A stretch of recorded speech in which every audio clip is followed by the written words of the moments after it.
साल 2018 में अनुष्का विराट की शादी के बाद Can I say this again? My wife. Delhi में चांदनी चौक मार्केट के शॉप ओनर ने बताया हर दुल्हन सेम टू सेम अनुष्का जैसा लहंगा चाहती है। अभी रिसेंटली राधिका आनंद की बस प्री वेडिंग में 1260 करोड़ से ज्यादा का खर्चा हुआ है। प्रगति ग्राम उद्योग एवं समाज कल्याण संस्था ने एक रिपोर्ट में बताया 60% इंडियन फैमिलीज कर्जा लेके शादी करती है और अपनी लाइफ की पूरी जमा पूंजी का 20% शादी में खर्चा कर देते हैं। प्रतिभा चलाल जो सोशलिस्ट है वो बताती है 1970 में शादियां इतनी एक्सपेंसिव नहीं हुआ करती थी, लेकिन ऐसा क्या हुआ कि लोगों का माइंडसेट इतना चेंज हो गया कि लोग आज ज्वेलरीज, लहंगे, कपड़े, केटरिंग, वेन्यू सब पर इतना खर्चा कर देते हैं। चलो इस वीडियो में समझते हैं। देखा तेनू पहली बार वे Feel like I was a child till morning and now I've grown up suddenly. My wife. साल 1965 में जब शादियां हो रही थी तब एक सरकारी नियम आया। उसके हिसाब से 25 गेस्ट से ज्यादा आप घर में खाना नहीं खिला सकते।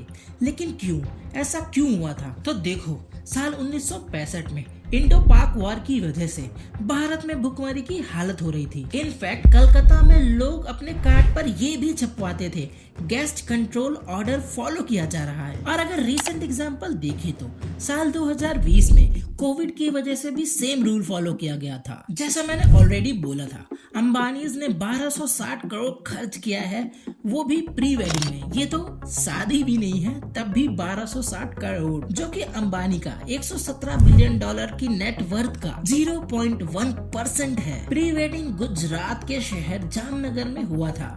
चलो इंडिया को प्रमोट किया, एटलीस्ट बॉलीवुड की तरह नहीं कि बाहर भाग भाग के शादी कर रहे थे। भाई खाने पीने का, केटरिंग का बिल 200 करोड़ का आया। क्या खा लिया भाई ऐसा पता नहीं, और प्लस 3 खान्स को भी डांस करवाया। बट ऐसे शादियों में खर्चे की शुरुआत कैसे हुई?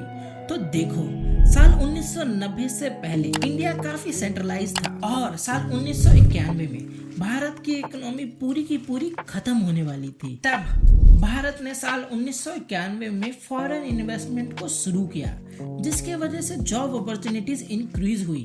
इसके वजह से ऑटोमेटिकली लोगों के पास पैसा आने लगा क्योंकि जॉब अपॉर्चुनिटीज क्रिएट होने लग गई थी। एक एवरेज इंडियन वेडिंग्स में 10 लाख से लेके 5 करोड़ तक खर्च करता है।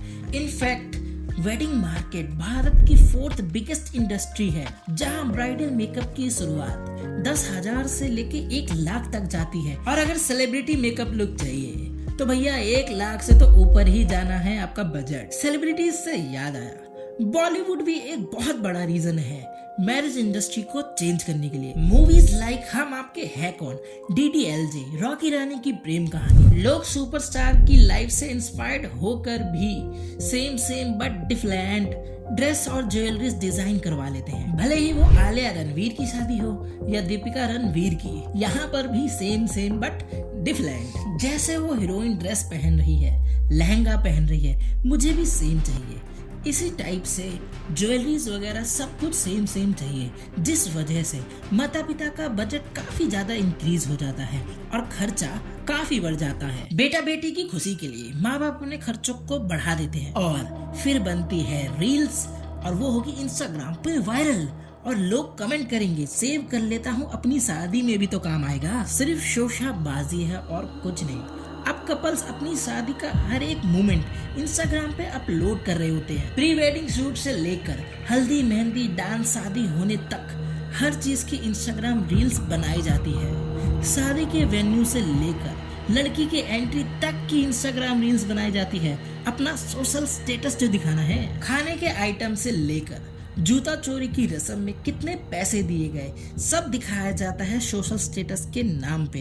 इनफैक्ट दहेज से भी लोग आपको जज करते हैं। फॉर्च्यूनर से नीचे उतरना भी भाई पाप है। तिलक के वक्त माइक में अनाउंसमेंट किया जाता है कि कितना तिलक चढ़ाया गया लड़के को। एक फैक्ट बताता हूँ, साल 1960 से लेके 2008 के बीच रूरल एरिया में 95% दहेज मांगा गया है और बिहार तो टॉप पे आता है इस चीज में।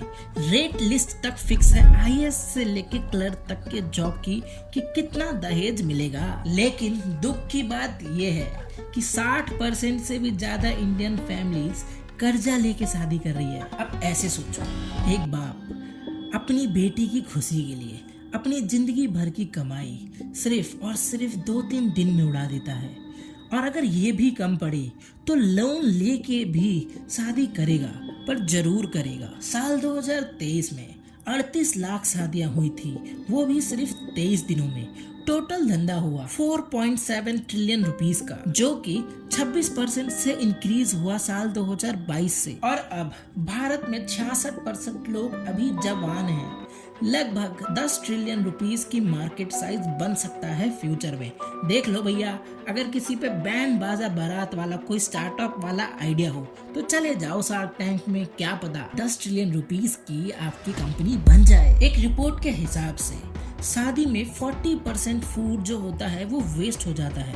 लगभग 20 करोड़ लोगों का खाना बर्बाद हो जाता है हर साल। भारत हंगर इंडेक्स पे ऑलरेडी इतना लो है, स्टिल हम इतना ज्यादा खाना वेस्ट कर रहे हैं, वो भी शादियों में।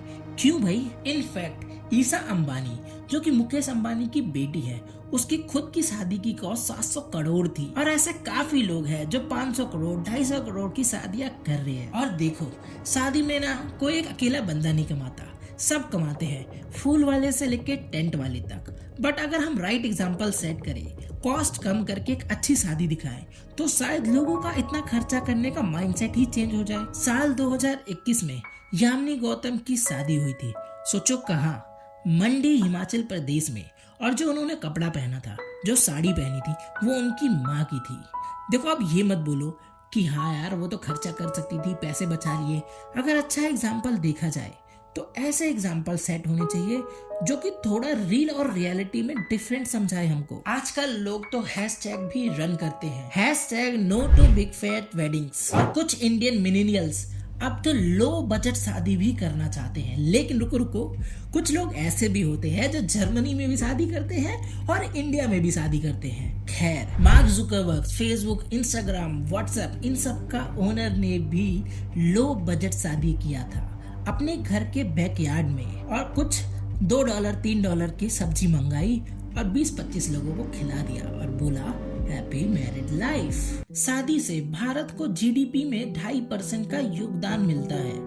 अब देखा जाए तो लोग काफी सेंसेबल हो रहे हैं। इवन लोग अब व्हाट्सएप पे कार्ड भेजने में ज्यादा प्रेफर करते हैं, वीडियोस बनवा के भेजने में ज्यादा प्रेफर करते हैं। और कुछ लोग बोलेंगे कि भाई पैसे बचा रहा है और कुछ नहीं। इन माई ओपिनियन, मेरे ख्याल से देखो यार, तुम कुछ भी कर लो, तुम खर्चा करो मत करो, लोग बोलेंगे कि भाई इस पे तो इतना पैसा था, फिर भी इसने खर्चा नहीं किया, पैसे बचा लिया।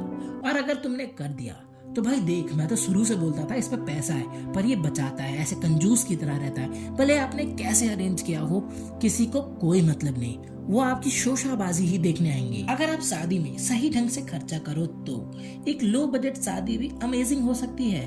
वरना कुछ तो लोग कहेंगे लोगों का काम है कहना, उन सबको छोड़ो, आपको कंजूस तो बोलेंगे ही।